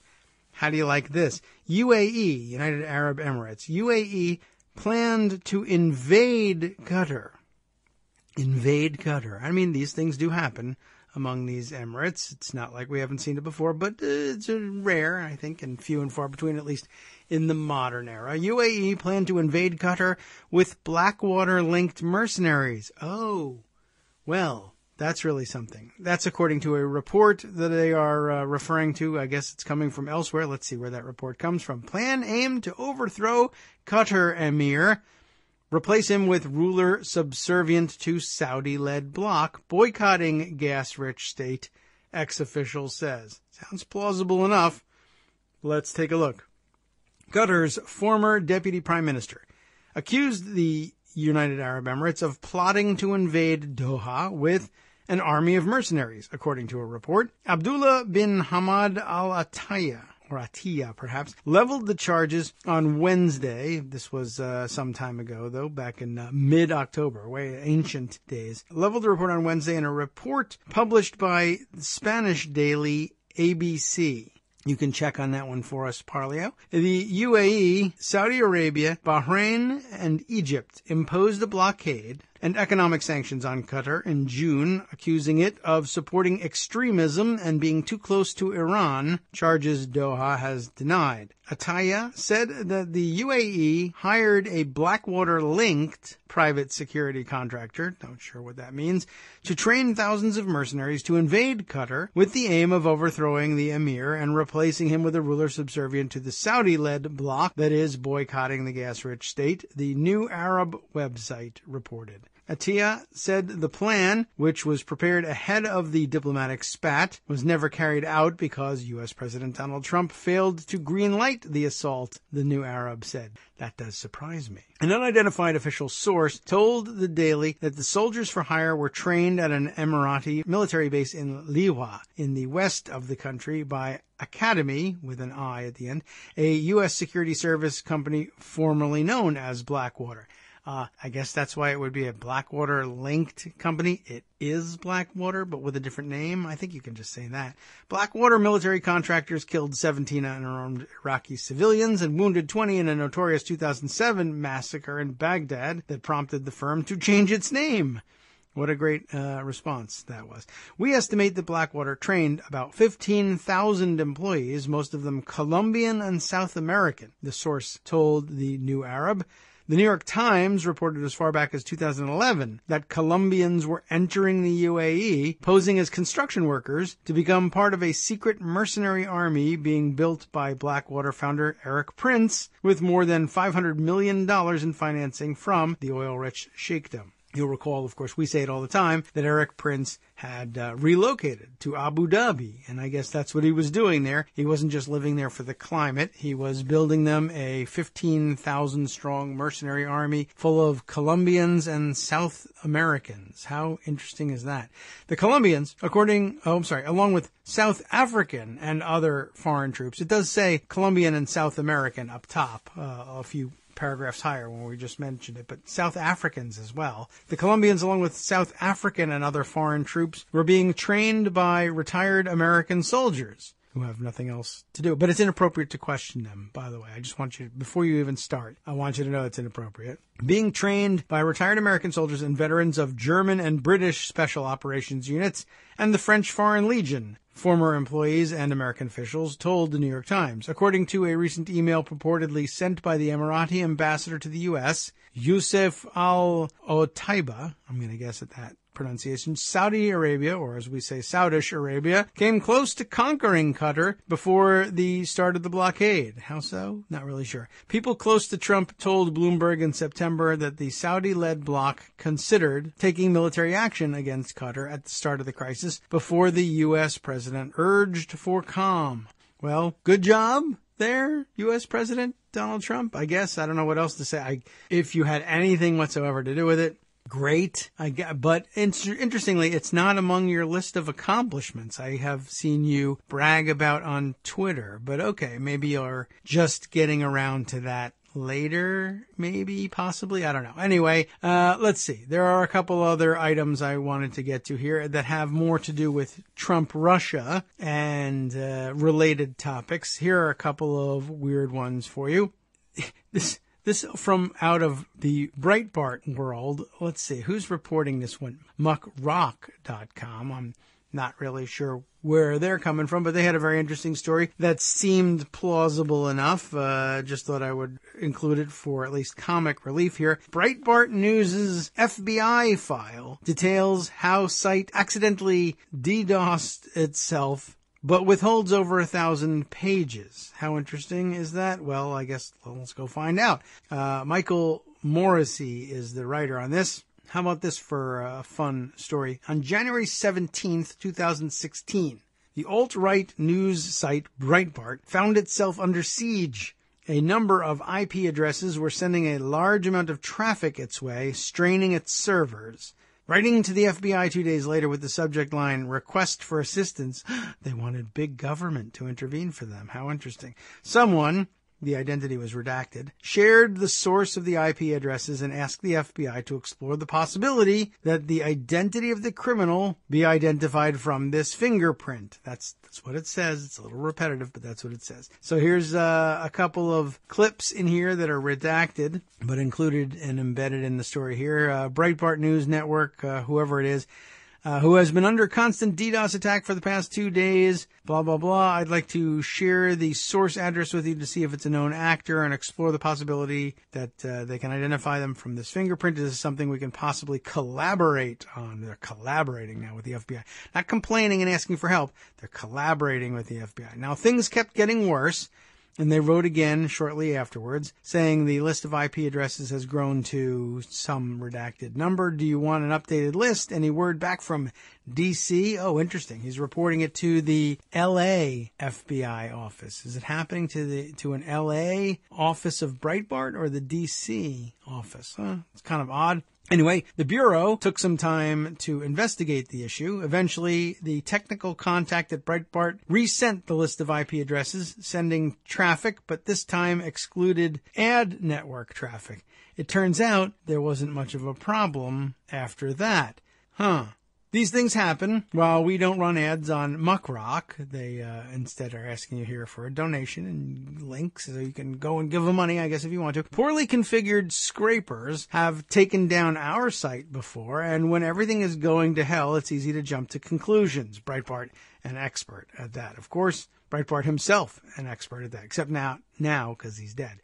You can't say that they didn't have any warning that this sort of thing could happen, though. And it is they've embedded here a Breitbart tweet from October of 2013 about McAfee. McAfee, bizarrehealthcare.gov, doing denial of service attack on itself, John McAfee says. So I guess they've seen it before.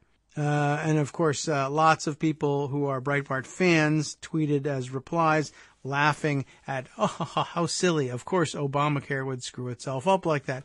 Well, just a few years later, apparently Breitbart News did the same.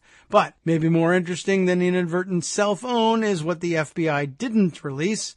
1,460 pages that were fully redacted, according to the agency. Almost all of them were redacted from release under exemptions B6, B7C, and B7E, and there are links here for you to figure out what those exceptions are. But what did they withhold? Tough to tell, Muckrock says here, but it seems that even that accounting of withholdings may not be complete because Jason Leopold got a letter that indicated even more documents were being withheld, pending a current law enforcement proceeding under exception B7A, and the letter indicating such is embedded here.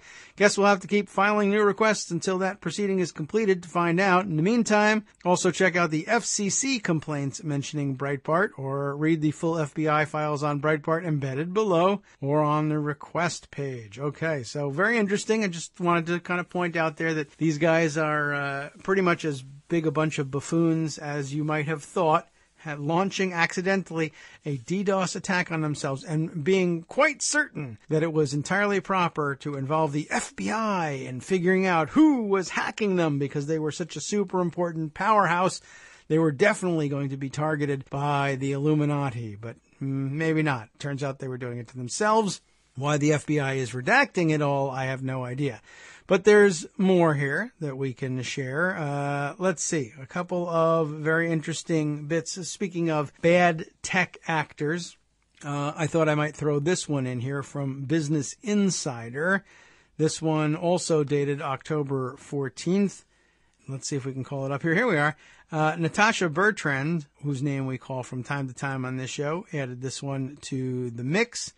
Let's see. Oh, I'm going to have to read the pocket version of this one. An intern at the Trump campaign data firm Cambridge Analytica. I say Cambridge Analytica. Wow, that is pretty loud. Okay, Cambridge Analytica appears to have left sensitive voter targeting tools online for nearly a year. What a strange thing to do. An intern at the data mining and analysis firm Cambridge Analytica left online for nearly a year what appears to be programming instructions for the voter targeting tools that the company used around the time of the election, raising questions about who could have accessed the tools and to what end. Social media analyst and data scientist Jonathan Albright discovered the election data processing scripts or programming instructions on what he said was the intern's personal GitHub account. GitHub, a Facebook for programmers, is an internet hosting service mostly used for code. A LinkedIn account that appears to belong to the intern identified by Albright lists him as a data science intern for Cambridge Analytica between March and June of 2016. A spokesman for Cambridge Analytica, which mined and analyzed voter data for the Trump campaign last year, told Business Insider after this article's publication that interns often carry out small learning exercises as part of their internship. This code was never used by CA, the spokesman said. The API secret doesn't belong to the company. But the scripts contained references to converting Twitter data and user IDs into a format to put into the neural network. And that's a quote, to put into the neural network. And the intern used words like we, we're, and our keywords to describe the processes. The account was also scrubbed less than an hour after Albright published his findings on Medium. The scripts had already been archived, so I guess it didn't make any particular difference that they scrubbed them. The tools the intern appears to have extracted facilitated geolocation targeting to be used in enriching voter files with GPS coordinates and Twitter sentiment analysis, essentially the process of determining someone's position on an issue by analyzing tweets and pulling data from users discussing certain topics. The tool was used to find and group people on Twitter that talked about or responded to specific keywords in retweets. Albright, who heads Columbia's Tau Center for Digital Journalism and recently published extensive research on Russia's use of Facebook during the election, said Cambridge Analytica's real-time social media mining tool was not necessarily complex or novel in and of itself. What is more interesting, he said, is how the tool appeared to retrieve people's recent tweets and favorites to expand Cambridge Analytica's body of keywords around specific objects of election outrage sentiment, like abortion, citizenship, naturalization, guns, and Planned Parenthood. Recent reporting has revealed that Russia harnessed and harvested outrage sentiment in an attempt to galvanize and sway voters during the campaign. Accounts linked to Russia bought $100,000 worth of Facebook ads between 2015 and 2016, many of which promoted outsider candidates and exploited racial tensions. Similar methods were deployed on Twitter, Google, Instagram, Pinterest, and even Pokemon Go, as we learned here on the show, as CNN reported earlier this week. Additionally, the intern appeared to have left Cambridge Analytica's Twitter API secret and key online when he uploaded the scripts. The secret and key, which was removed in February, amounts to the account username and password that companies and developers use to search and pull tweets and user profile information from Twitter, Albright explained. Albright said the code for the tools was sitting right on GitHub for almost a year, from March 2016 to February 2017, the last 8 months of the U.S. election. That's a security issue, in my opinion, Albright added. Could Russia find this and use it? Absolutely. Only Twitter would be able to definitively reveal whether the accidentally copied and pasted API key belonged to Cambridge Analytica, according to Albright. But because of the social media's terms of service and privacy protections for developers, the information could likely only be obtained via a subpoena. The House Intelligence Committee is scrutinizing Cambridge Analytica as a part of its investigation into whether any collusion occurred between the campaign and Russia, the Daily Beast reported last week. Still, Albright said, showing the actual code in 2 of their scripts is one of the few pieces of evidence that can break through the noise and puffery around Cambridge Analytica. While code is not a person, it's the ultimate journalistic source for a CA-related election story. Albright argued in a post on Medium that the question of Cambridge Analytica's ownership, a foreign business previously registered in the United States as a foreign corporation, is now more relevant than ever. Foreign influence. Sound familiar? He wrote.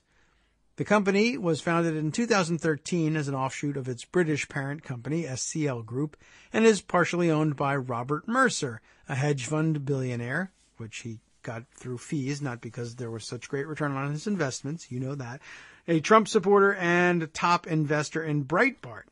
Twitter last week gave the Senate Intelligence Committee the profile names or handles of 201 accounts it believes were operating out of Russia during the election. But Politico reported Friday that much of the data that could be useful in examining the extent of Russia's Twitter operation was deleted by the company. Well, very interesting at that. I'm going to take a quick scan through the article on Medium, but I think it looks like a little bit more technical than I'm going to be able to digest for you on this show. Although I'll bet that there are lots of you who could read it and make real sense of it and share that with the rest of us here on the show, which I would encourage you to do. If that's up your alley, please, by all means, pick up the smartphone and translate it into layman's terms and see if we can't all get a grasp of what's going on there too. One more Trump-Russia item that I think we might be able to squeeze in before time for us to exit for the day. Maybe you saw this one. I don't know. Yahoo News had this one, and I think a lot of people picked up on it. This is back from October 15th. Russian trolls were schooled on House of Cards. We've been wondering for a while now about how did Russians ever gain the sophistication about American politics in order to make some of this stuff work. I don't know if there necessarily answers this question about voter targeting doesn't probably come out of this, but I don't know. Maybe this tells us something about how they continued to get some of the themes and political divisions just a little wrong, and maybe because it came from television. I'm not a House of Cards watcher myself. Couldn't tell you about the quality of its depiction of American politics, or the depth that they give to it, but interesting story nonetheless.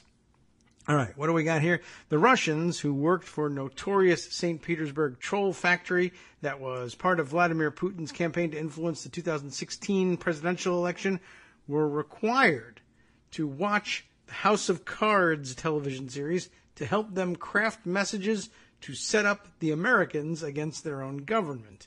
According to an interview broadcast Sunday, a while back now, of course, in Russian, with a former member of the Troll Factory's elite English language department.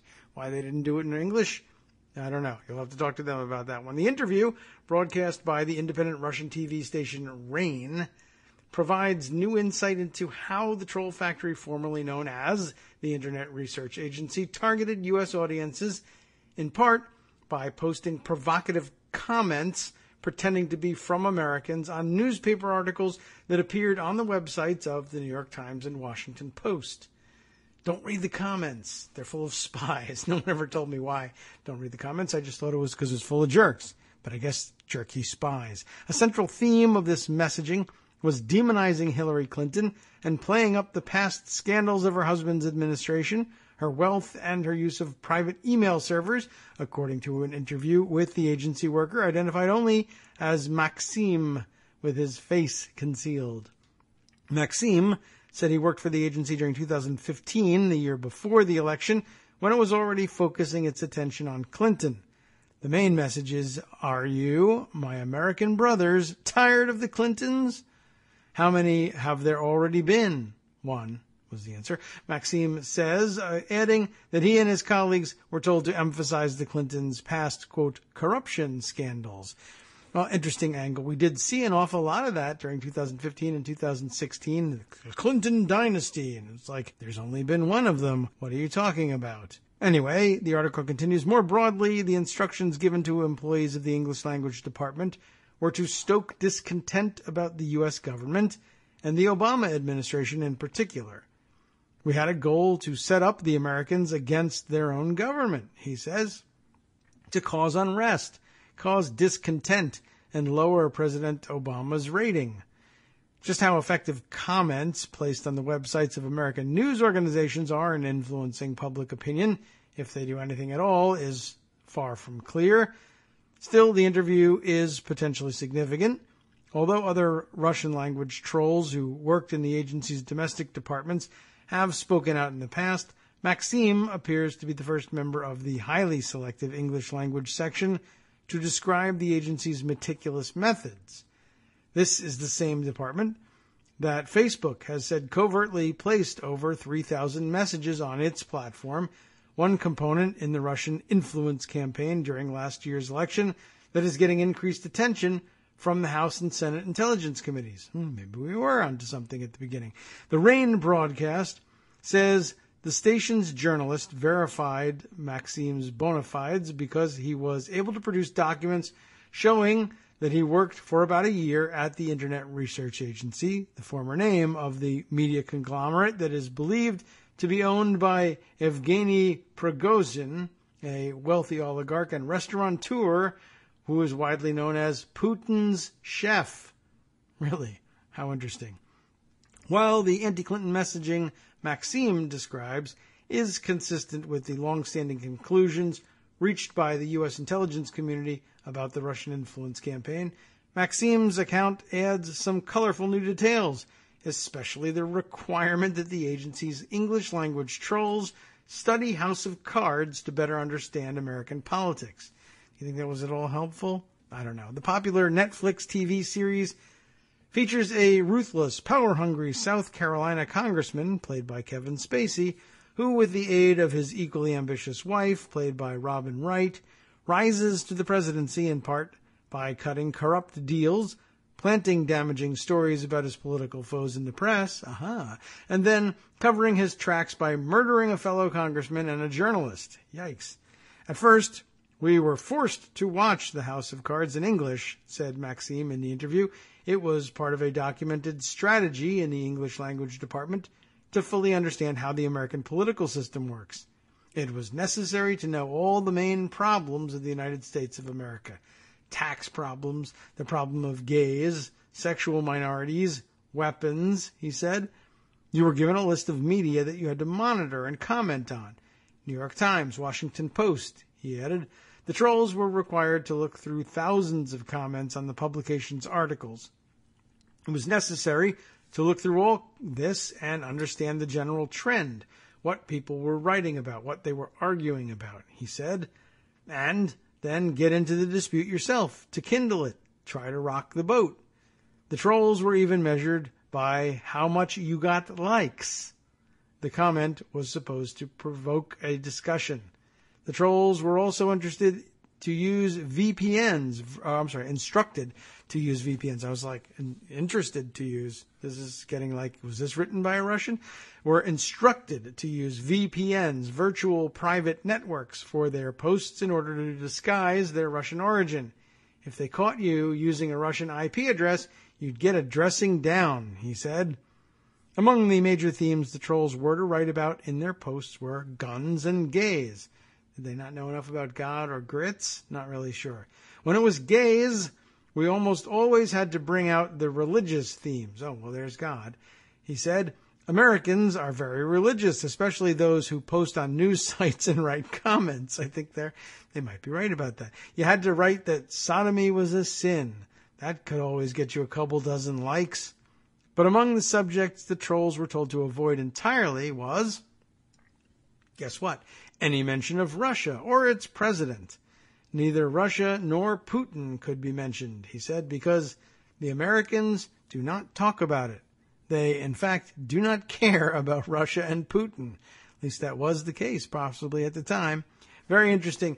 And I don't know, you have to let me know if those of you listening are House of Cards fans, whether you think that was wise of them to study. I mean, I guess studying anything is probably a good idea, if for no other reason than to get the idea of how American political discussion goes, how the patter goes, because that's the biggest giveaway usually with the Russian stuff, is they just don't seem to really get how we speak. It's, there's a good obvious reason for it. They don't speak English as their first language. We would sound ridiculous, I'm sure, to Russians, but who cares, because we're not doing that to Russia. Or, I don't know. We should be. I don't know. Maybe we should be. I know people say we used to pull these propaganda tricks all the time. Probably a different kind. I don't know. This one is a good one. I would, you know what? I'd accept a paycheck to screw around with Russia as a troll. I'd enjoy it. At this point, why not? I'll just come right out and say, we ought to be doing it and we ought to be paying me to do it. I can annoy people with the best of them. Just ask Armando. I annoy the hell out of him just about every day. Anyway, it's about time for us to roll out the exit music now, I think. It's been an interesting one. Hopefully, I have helped you avoid a lot of the construction noise that is no doubt going on live as you may be listening to the show today. We'll be back with a live show on Tuesday. Kids will be back in school and everything should be quieted down here. I think the work finally comes to a stop at this point. Hopefully no more delays. And we'll catch up on what was on Trump's mind Monday morning as he rage tweeted from the toilet. I'm sorry we weren't able to bring you that exciting news this morning. But as always, the guys on the after show are all set to bat cleanup and let you know about all of the day's events and, whatever we might have missed from the weekend, too. We'll see whether we can get Greg Dworkin onto the air at one point during this week. I'll recheck his schedule. He told me which days he'd be able to make. Maybe that we're having to wait until next week, and it's not even anything exciting like a vacation. It's just work and personal stuff and stuff that takes all the fun out of the broadcast. Well, we miss you, Greg. Hope to have you back soon. We'll be back on Tuesday, as I mentioned, tomorrow. Right now, time to hand the microphone over to the after show guys, who will no doubt have the most enticing sampling of today's headlines and a roundup from over the weekend. We'll be back to talk to you tomorrow. From Daily Kos Radio on netrootsradio.com. You have been listening to the Kagro in the Morning Show with David Waldman. We'll throw in one more plug for you to visit our Patreon page, Patreon, and look for us at patreon.com/KagroX, Kagrox. so that you can become a monthly sponsor of our show and help keep us on the air and keep us all happy and operating. We'll talk to you tomorrow.